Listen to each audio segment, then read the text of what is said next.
Hello again, it's Cliff here from Down Under. How you all doing? Well, here we are. Lots been happening, hasn't it, at Tormach this year, 2018. They've announced the new M series machines. I think they're selling them now, and the MX later on. The servo models are around the corner. So lots happening, lots of rumours swirling around. I got my SlantPro 15L back in March this year, 2018, and I had a backlog of work I had to get going, so I just made a real rough and ready quick wooden monitor mount. There goes my phone. Hang on a minute, guys, sorry about that, most inconsiderate ringing at this time. Anyway, so where was I at? Yes, I've got the new 15L back in March, had this temporary monitor mount. I've just managed to squeeze in a few hours to build a more professional monitor mount. I'll go into that later on in this video, and it can be positioned in different places, and it just looks a bit better and it's a little bit more versatile. Anyway, I wanted to briefly talk about the subject of my relationship with Tormach just briefly. There's a lot of rumours swirling around, obviously with all the different changes that have been happening, and I just want to make sure that you guys understand that I'm not sponsored by Tormach, not paid by them. I've always paid full price for my machines, and I work independently. But when I wanted to buy this 15L, to cut a long story short, I had a bit of an agreement with Tormach that they would send me this machine, which is a prototype. It has a few changes, a few technical changes, servos and Ethernet and other changes that they wanted me to keep confidential, the technical details confidential, and in return they'd give it to me for a reduced price as long as I gave them direct and confidential feedback. And so that seemed like a good deal, win-win for everybody in the long run, hopefully. So I got that machine back in March, this machine back in March, and I worked with them in April and May, and it took a while to get it up and running. Actually, probably the hours involved in getting it up and running in April and May was more than the value of the discount, but you know, you don't know that in advance. Anyway, I've got it up and running, and I've been producing production runs of parts on it, and generally speaking it's going really well now. There's still some things that are confidential, and Tormach want us to keep confidential at this stage until they finalize some details of the design and then announce it themselves. So I'm not going to preempt that. I want to respect their request for confidentiality. But there are some things that I can talk about on this new machine, and some things that will be interesting hopefully for you guys, so I'll get into that now. So on to the more interesting technical stuff. So I wanted to make a monitor mount that fitted in with the style of the machine and was nice and compact. I still wanted to have a mouse pad and controller platform, because although this is a touch screen, it's still nice to have that facility for certain types of work and to have a keyboard. But I wanted it to be as compact as possible so that it would fit in really close to the machine and not take up too much space, because I've really not got much room. I'm really squashed in this little workshop. I wanted to have the versatility of being able to move it further away, to sit it right out the way over here if I want to, or to have it right in close. I'm just getting the hang of using it. I've just finished it this morning. It took me a few hours to build this. Hopefully it'll be worth it in the long run. Okay, so I think I need to adjust those bearings, but okay, so now we're on a bit of an angle. That's probably quite a normal position to have it in, on about a 45-degree angle. You guys using SlantPros will know this already. I'm not 100% sure yet, but I think that's probably about right, because you look at the screen there and then you're here and you're adjusting. You pull your little shuttle controller out. It's the way it's stepped in from the back and in from the side. You can turn it round and it still kind of fits in fairly snugly with the enclosure, and it can go to different positions. So I've got a couple of linkage arms up the top and just a basic welded steel frame. I might do some videos on the construction of this monitor mount if you people are interested, but I've got a feeling that there's not that many people interested in SlantPro lathes yet. If you look at the CNC zone on the forum there, there's about 20 or 50 times more views and more comments and threads on the mills than there is on the lathes. And so I think Tormach have sold a very small number of lathes compared with mills. Let me know if anyone has any statistics on this. I'm just not sure. So I think that there's not that many people out there that are interested in the lathe. They've got a mill. In many ways, a manual lathe, a modern manual lathe with digital readout, if you're just doing one-off work, is a better machine anyway. It's when you're doing production work or certain types of complex work that a CNC lathe really comes into its own. And so I don't think there's too many people that have CNC lathes or are interested in CNC lathes. Now I'm finished with this temporary monitor mount that I built right at the start to get me going, and I can relegate it to the firewood heap. Some of you will be aware I've made monitor mounts or stands for the mills, and this might be more of interest to some of you guys. I think I've done videos of these in the past, a year or two. It might be under the enclosures videos, but you might want to know a little bit more about this monitor mount and its construction if you're thinking of building one for your mill, or maybe there's one or two of you that are thinking of building one for your lathe. Let me know, and if enough people are interested, I'll put together a bit of a video. So the construction's fairly simple. It's mounted on the top. I'll see if I can lift the camera up high enough and shout loud enough so you can hear the microphone. It's just bolted down onto the top of the sheet metal enclosure, which is pretty stiff. It's thick sheet metal, and that base plate collects the stiffness from the vertical corners, and that seems to work fine. And there's just a couple of box section arms with some pivots with some brass washers in there.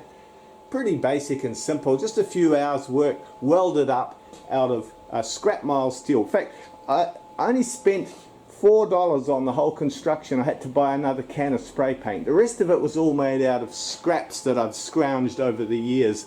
If you're thinking about building things like this, I would encourage you to buy an arc welder and a disc grinder. I've done a series of videos under build your own stand or enclosure, and I encourage people there to get into fabrication. You don't need to be highly skilled. I'm a tool and die maker by trade, and I'm not a welder or a fabricator. Too nervous a disposition to be a good welder or fabricator. Pretty rough and ready, but I've learned it well enough to make this type of equipment, and it really frees you up to build all sorts of apparatus if you just have a couple of $100 invested in an arc welder, stick welder, and an angle grinder. Anyway, I'm rabbiting on here. So it's a pretty basic, quick, rough and ready construction. It's sort of a Mark I prototype. If these were to be built in production, you'd take it a step further and refine it slightly further, but it's got some of the proportions there. I used a bit of plywood to save time. I don't have good sheet metal equipment. The little bricks gigabyte computer is in there, and I might put a faceplate on here so that I can mount the stop switch and a USB connection, bulkhead connector. But I think this will be okay for the time being. I'd like to have the cable connected up above on the linkages. That would be a bit tidier, but they're not long enough, and so I'd have to replace them.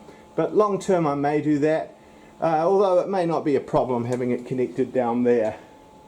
My other monitor stands have the linkages down below, and that works better for a mill because there's not a good space to connect it up above compared with a lathe. It sort of makes slightly more sense to have the linkages up above the lathe, and so I've gone about it that way. It gives me a bit more leg space at the bottom of the machine so I can walk around the back of the machine, because I really don't have much room in this workshop.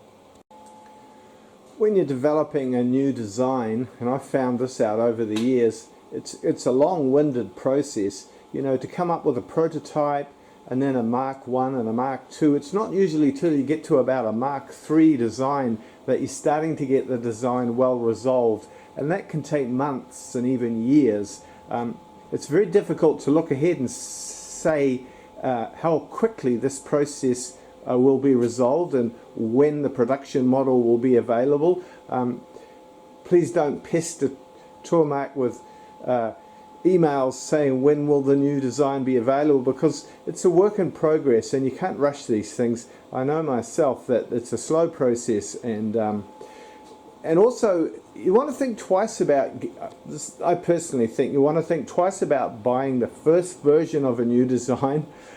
Quite often you're better to get the last version of an old design, which is really proven and resolved. A new version of a new design might have all the latest bells and whistles, but there's also inherent risk there. It doesn't have the same track record and it's not as proven, and you're likely to have more teething troubles.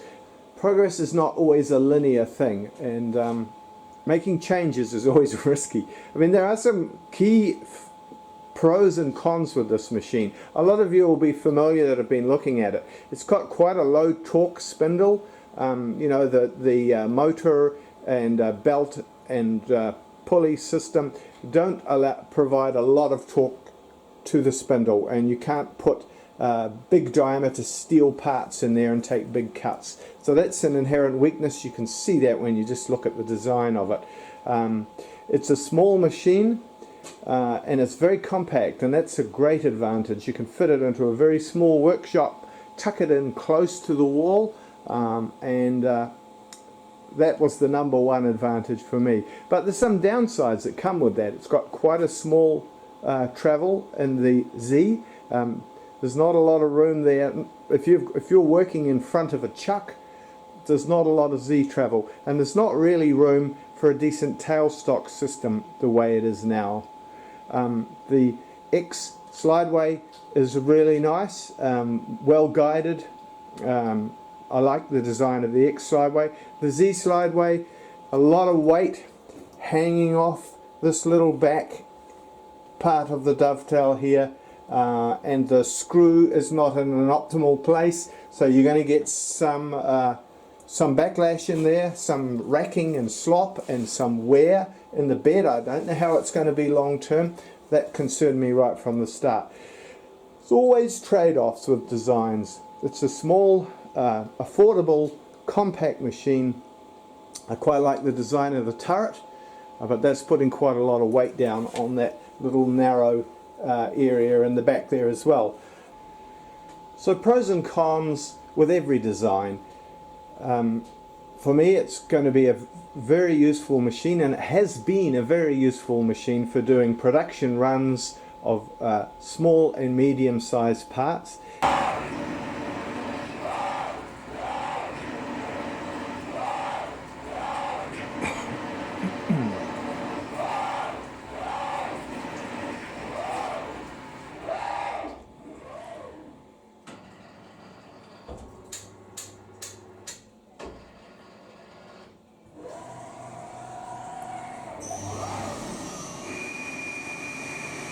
If you've owned a SlantPro for some time and you've run it for hundreds of hours, please send me an email or put a comment under this YouTube video. I'm very interested to see how the Z-Slide wears. So while I'm concerned about the short bed and the low torque spindle, you have to remember the huge advantages that come with the SlantPro 15L. I mean, it's a very compact machine and it's affordable. I mean, the footprint is 1.5 meters long by 1 meter wide, and you can have it quite close to the wall. You know, there's just wriggle room around the back there. So you can tuck it into the corner of a workshop. It doesn't need much space. And although those two key weaknesses, the low torque spindle and bed are of concern, I don't think they have to be game changers in a lot of cases. There could be ways around it. The spindle could be improved. I've been thinking of ways of changing the pulley ratios. We'll need to do something with the spindle speed, and spindle drive system, but it's a reasonably powerful motor, so we just need to get a bit more reduction with the pulleys to get a lot more torque on the spindle. But even so, it's not too feeble. I've taken reasonable cuts with it, and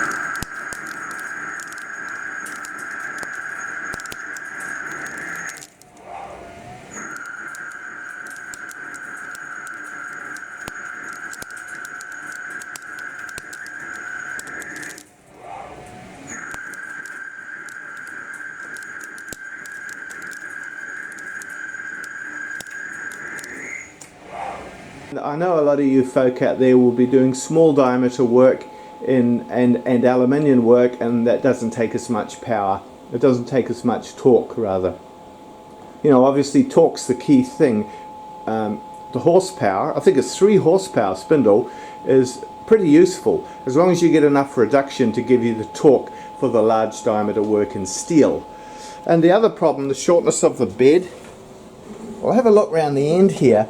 There's a convenient cutout, and I think the bed could be extended with something like a big cast iron angle plate could be bolted against the end of the bed and come out here. If I had the dovetails machined on either edge to match those dovetails, and some big bolts bolting it onto the bed, that would provide a extension of the bed out here beyond the enclosure. And you don't really need to have this hatch on the end of the enclosure because the coolant doesn't really spray out here, so this could be left open. We could have this extension. I'm just thinking this over, just thinking out loud.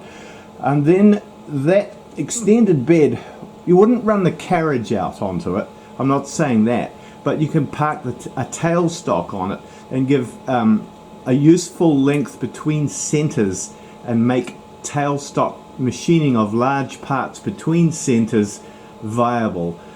As it is currently, it's quite a short bed, and if you're working in front of a 3-jaw chuck, by the time you put the tailstock in there, there's really only room for small diameter work. Large diameter work, for the ratio to be of benefit, you'd need a bigger distance between the centers. Here's a view of the monitor mount from behind. Above we've got 2 articulated linkages. That gives you a lot of movement, a lot of different places that you can position the monitor assembly. Just looking at it here, it's just a bit of light inch by 1/8 in imperial size angle iron frame welded up.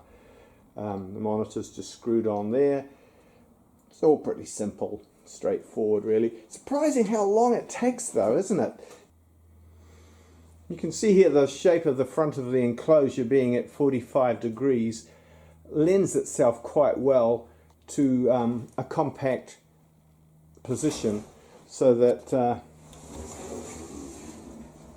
it sort of wraps around the enclosure, and you've got the keyboard here on that sloping angle. The monitor there is right back out the way behind, flush with the front of the machine, so the only bit that you've got standing out is this little ledge for the mini PC controller and mouse. I suppose you could put that somewhere else. If you didn't want this ledge sticking out, it could actually end there. If you've got a touch screen and you want to do it differently, but I wanted to have that facility as well. And because it's stepped in here as well, it also allows you to get the whole unit in really close and have clearance this way. And I think this is probably going to be the position I'll most commonly be using it in, is at about 45 degrees. Probably enough for this video as an introduction to my early thoughts on the SlantPro 15L and this type of compact monitor mount. If you guys are interested, for any of you who are interested in building a monitor mount like this, I think I'll go on now and give some detailed information for you. But you know, if you're just having a quick look at the video, thanks for watching guys. So I'll go on now and put some technical information together for anyone who has a 15L and would like to build a compact monitor mount like this. I'll mention some improvements that could be made to the design to make it into a sort of a Mark II, and you might be thinking of buying a 15L in the future, and so this could be of interest to you as well. Alright, cheers. So before I start to firm up the design of something and start to make it, I try and force myself to do as much research as possible. This is time really well spent. You know, it is hard to do though. I mean, the natural human inclination is to get underway and get it started and have some results, you know, start cutting metal. And we have to fight that natural instinct, that sort of primate behavior to get out there and get hunting. We actually have to stop and think about it.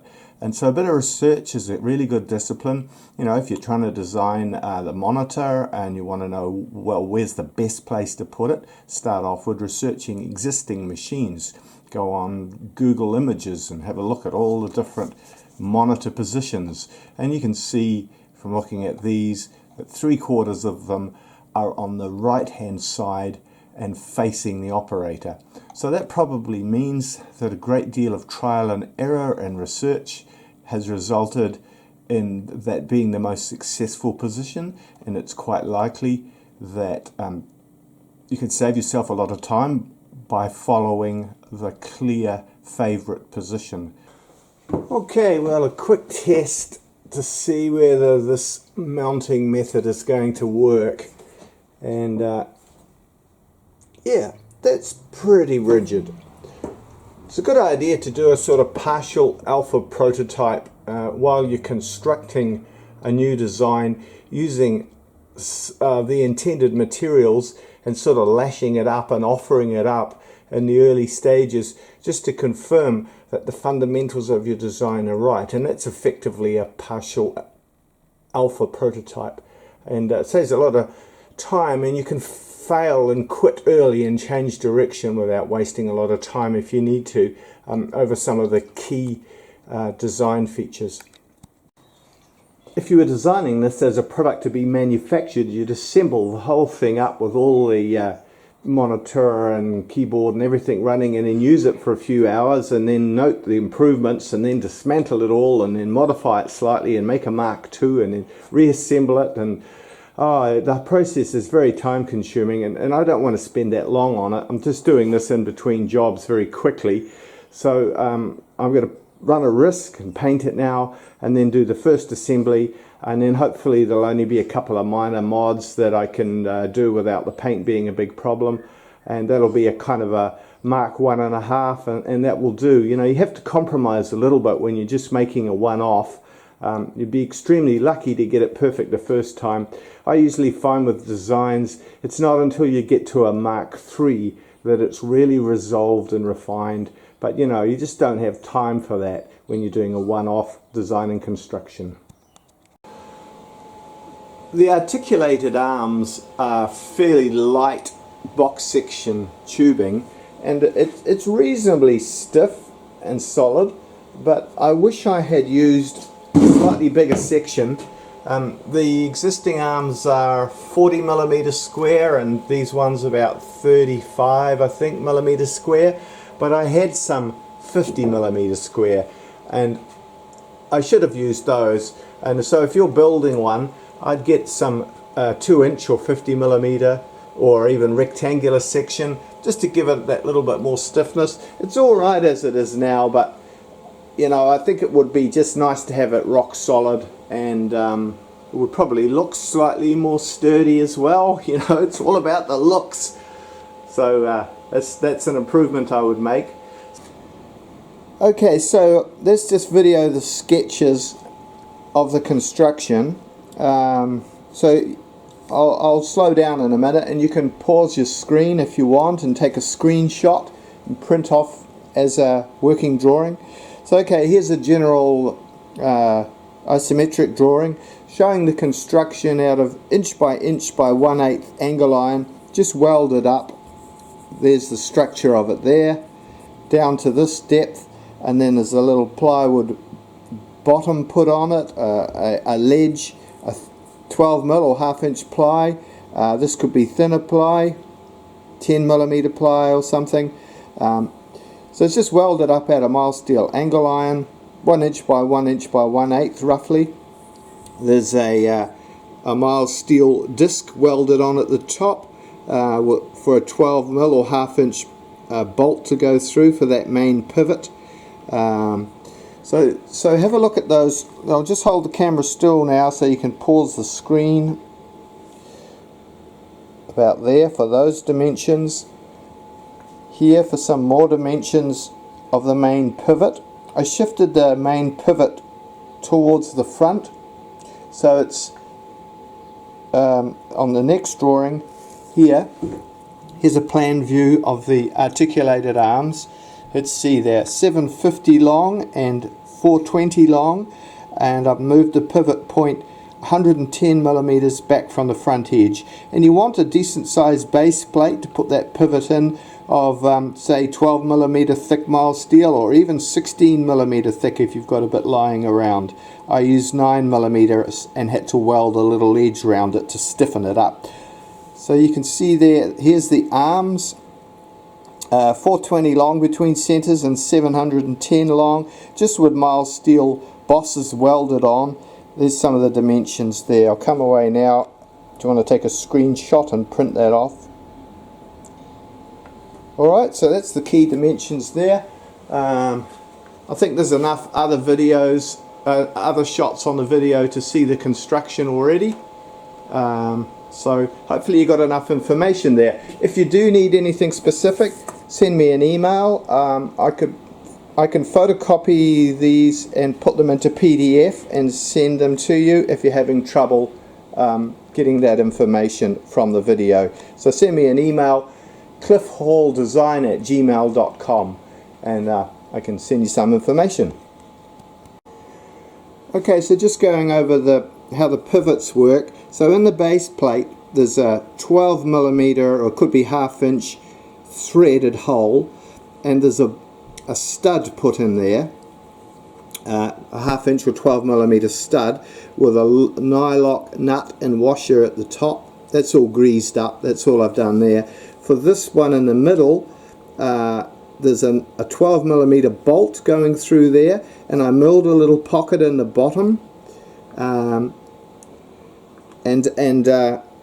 set the head of the bolt in there so it won't turn, and put a brass washer in the middle so it doesn't pick up, and a nylock nut and washer at the top for adjusting that bearing.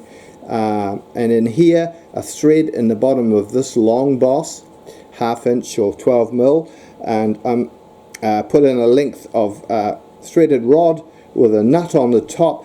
I just tapped a piece of steel with some drilled holes in it so you could get in there with a pin punch just to adjust it, and a grub screw in from the side to tighten up the adjustment, and with a brass washer in there again.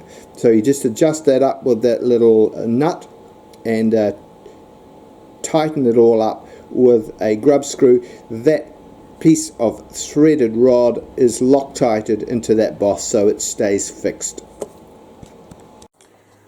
Well, a quick blow over with a couple of cans of spray paint will hide a multitude of sins. I'm not really an expert welder or fabricator. I've sort of learned it by trial and error along the way. I'm a tool and die maker by trade and not particularly expert at welding, but good enough for this type of work. If you're not familiar with welding, I'd encourage you to look into picking up a welder, a stick welder and a disc grinder, and watching a couple of YouTube videos. You can learn to do fabricating work quite quickly and easily, just basic type fabricating work, and it frees you up to construct all different kinds of designs. I would look at a couple of YouTube videos and learn basically how to do it and have a go.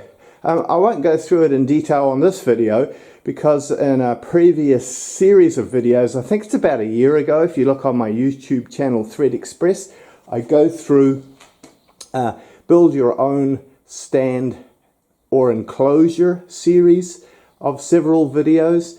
If you're interested in the process, have a look at those videos. Well, that's enough for one video, isn't it, guys? Thanks for watching. Catch you later. Cheers.